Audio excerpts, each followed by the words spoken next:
Welcome to Sacred Spaces Advanced School of Ancestral Communication. I am Queen Carlenia Springer, founder of Project Home Incorporated, where we are reconnecting our Afro-Rakanu and Afro-Kite-Nut African Black family with our ancestral heritage.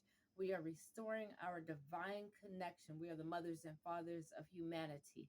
And so we have a unique connection to Mother and Father God, and we are organically reclaiming our birthright. Now, I believe it was yesterday or a few days ago, I mentioned that when we begin to come into communion with our own soul and we discover who the abosom is that governs our soul, we begin to look back in our lives, and we are shown how they were always there. They were always there. It's absolutely incredible. And my experiences over these past few days, it's almost like things are just speeding up with regards to communication and being able to recognize the abosom or the ancestors and ancestresses and how they're moving in the space. So the other day I was going for a walk and I came upon a little library where you can exchange books for free. It's just on the sidewalk there.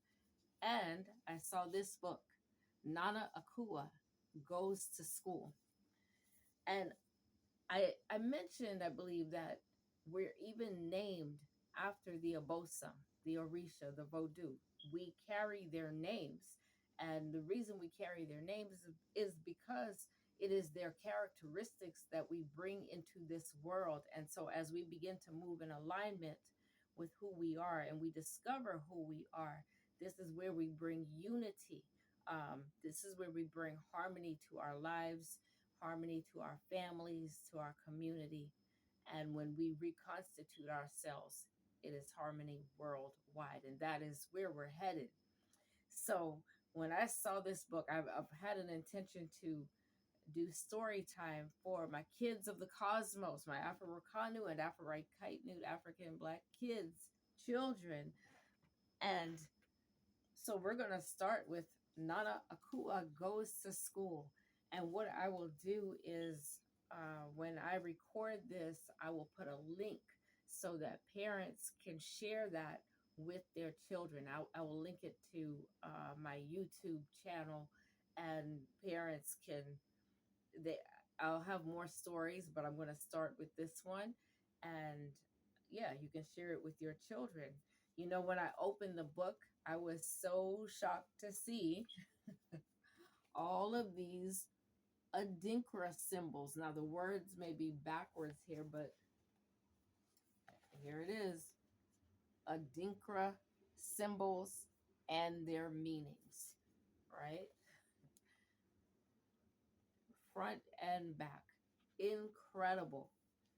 Adinkra, Deen means name in the Akan language, and Kra is short for soul. So when we're talking about Adinkra symbols, we're talking about soul names, names that when heard, they serve to realign our spirit and our soul. And spirit in the Akan language is known as Sun Sum. So when we align our spirit and our soul, when our divine consciousness is aligned with our spirit, we walk in divine order. We walk in divine order. So let me see. What else do I want to share with you?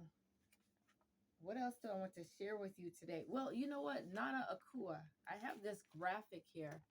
It's a little bit dark, but really what it's showing is the abosom and the planetary bodies that they govern, but also the systems within our bodies that they govern. And when it comes to Nana Akua, she is known as Nebhet in ancient Kemet.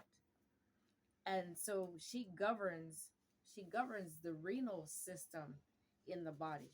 So we're talking about the um, a system that cleanses our body. Those fluids serve to cleanse our bodies. I wanted to see if I could read something here for you.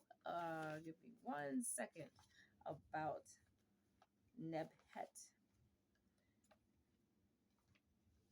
As a matter of fact, she's depicted with Nana Adwa, who is known as Aset in ancient Kemet, um, pulling in this image right here. It's showing them pulling their hair in ritual lamentation. Now, these are bosom, so they're not physical beings, but this depiction is teaching us something. And over here, it's showing lamenting women. Isn't there a book in the Bible called Lamentations?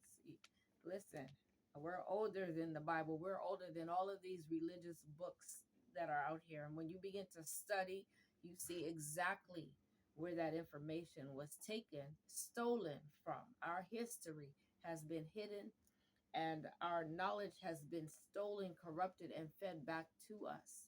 And so the principles are there, but the way in which we are to operate as individuals and collectively, that's not there, because that would lead us directly to our power. And they sought to disrupt our power source, and they were very successful in doing that.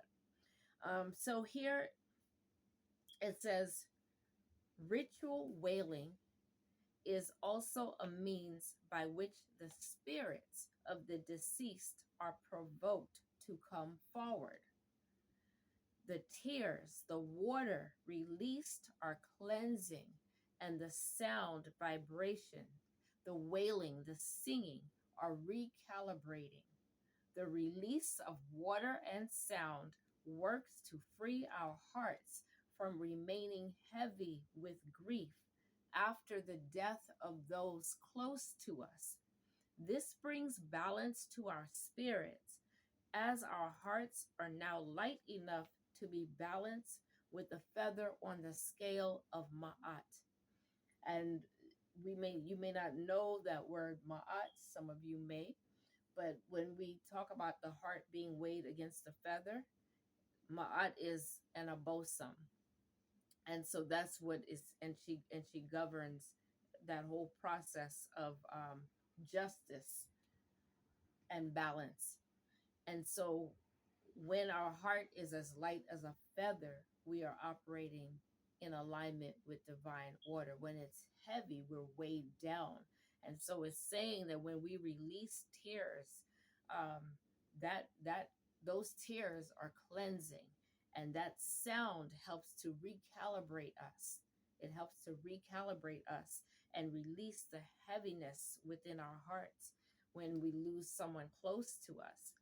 So the release also works to release the undue hold. Listen, it works to release the undue hold we could inadvertently place on the newly deceased spirit, and or the hold the spirit has inadvertently placed upon himself or herself, thereby unduly binding him or herself to wandering about Asase, which is the Akan word for earth, becoming an earthbound spirit. When people become earthbound spirits, this is how we perceive ghosts. Once the spirit is freed from being earthbound through ritual, the deceased spirit can transition and travel unhindered to the ancestral realm, yet also interact with his or her earthly family in a harmonious fashion on a periodic basis. I'm going to read that again, because we have not had our culture. There is such a tremendous helplessness and hopelessness often that our people go through when a loved one passes. So ritual wailing, and again, I showed you all Aset and Nebhet. They're shown as if they're pulling their hair. If you can imagine, you're just in terrible grief and you're just pulling your hair out, but they are showing They're shown in ritual lamentation. And so this is where ritual wailers at funerals come. This is where they get this, um, because they help the family to release the grief. And over here in this on this side, because we have been raised up to act like the white people, they stay quiet from just about everything. And so at funerals, you hardly hear wailing. You may hear a few people yell out, but it is not normal for us to just hear everybody up in arms and crying. We probably feel good that we can hold all of that in, but that is not healthy. It is not good.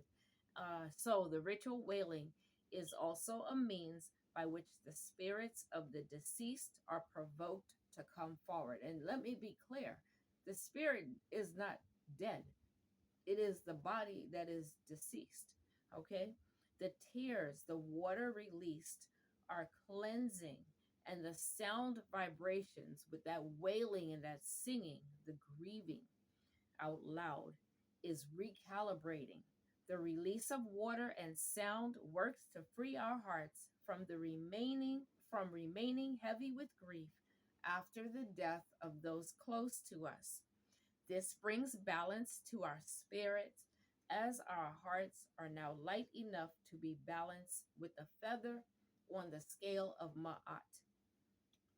The release also works to release the undue hold we could inadvertently place on a newly deceased spirit, and or the hold the spirit has inadvertently placed upon himself or herself, thereby unduly binding themselves to wandering about earth, becoming earthbound.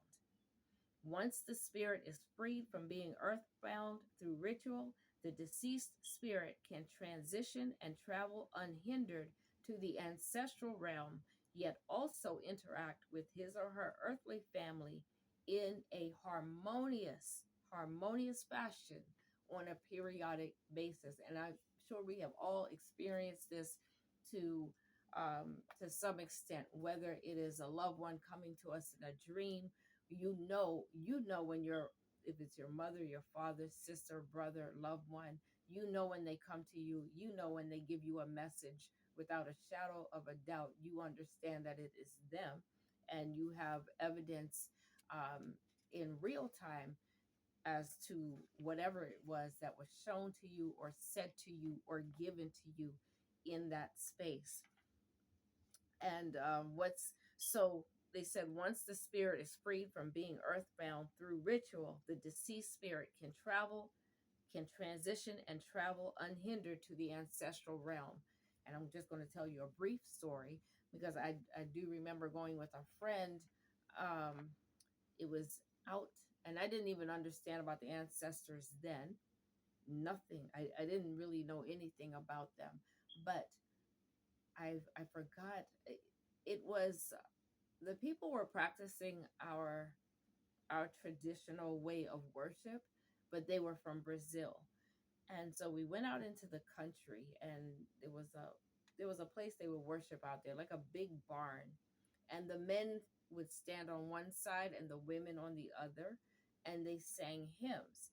Now they sang it in their language, and all I was told is that, if there are any spirits that are, well, how they described it here, earthbound, if they're earthbound, they will show up. And the way they show up, it could be through any one of the people there that that were participating. Like, to me, it was like they were holding church for those who were stuck in between worlds. That's the only way I could describe it, because it seemed it was just like church.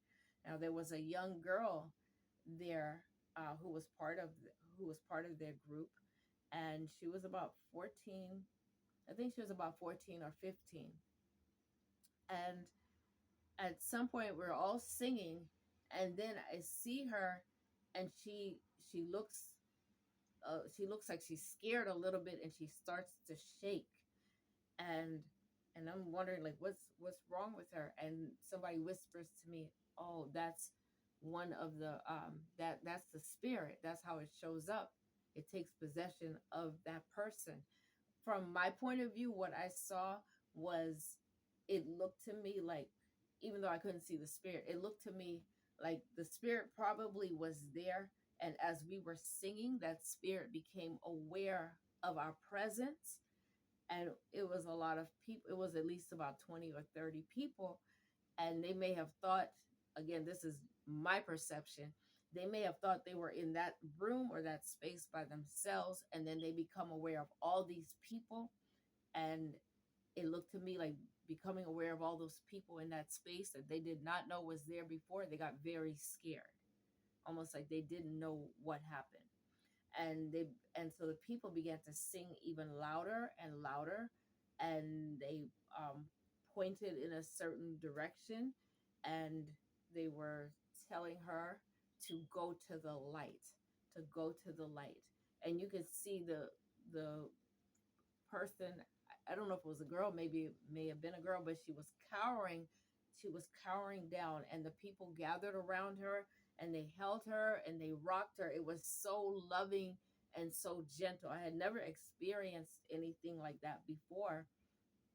And then it it appeared to me that she began to calm down, and they kept pointing and singing. The song was, it was in their language, but it was like, go towards God, go towards the light, go towards God, go towards the light. And then you could see like their eyes kind of like brighten up, and the girl stood up, and I'm trying to describe it, because it's almost as if, I guess you would say that the spirit went towards the light, because it's like she began to fade away from the girl, and the girl was coming back to herself. And she seemed a little shaky at first, the girl. Like she didn't know what, she didn't know what happened. She was not conscious of what happened, but they know that this is a service that they provide to the spirits that are lost. Some people transition and they don't realize that they have died. They don't realize that they have transitioned, and so they are earthbound. So sometimes when people have an accident or they die in some type of unexpected manner, and they're just ejected from their bodies, not a smooth transition, they can still hear and see people, but no one can see them. And some of you have had that experience where you may have died on an operating table, or something happened and you passed, and you are able to see your loved ones around you, and you're talking to them and they're crying, and you don't understand why they're crying, and you don't understand why they're not responding to you. So it's that same, it's that same that's the same thing that I'm talking about. So yeah, that individual to me seemed as if they got very startled at hearing the singing, because it seemed like they didn't know anyone else was in that space. There's thunder, ashe. So I hope you all got something from here, especially when it comes to grief and the release of that. We have to return to our ways of functioning so that we can heal. We walk in this world taking on so much grief every day, living under the weight of of um, of racism and all of that. And a lot of it, we're people are just used to, and they just keep moving without even realizing the weight that they're carrying. But when we have a place, this is what we do in ritual, we have a space that is sacred to release that grief, to release that pain, because it's toxic to us. When we're weighed down with that kind of grief, we can't move. We can't move. It's like we're stuck. But through the crying, through the wailing, that sound and those tears, that water and that sound, those are first responders to our pain. And we can release and we can recalibrate doesn't mean we don't miss the individual that we lost. And if we need to do it again, it's not just one time to release, because we've had years and years of pain. So when someone passes, we have to know it's not just the pain of losing them, it's just that our spirit is wide open, and so all that pain is now being released, is now coming up for release. And so when we feel it, it's not to push it back down. To push it back down is like you need to throw up and you're trying to force yourself to hold that in. At some point, you're not going to be able to do that. And that energy has to go somewhere. But when we are able to release it in an appropriate manner, in a way that heals us and recalibrates us, then we can continue to operate in our divine function and continue to bring balance to our lives and to the lives of those that are around us. Ashe.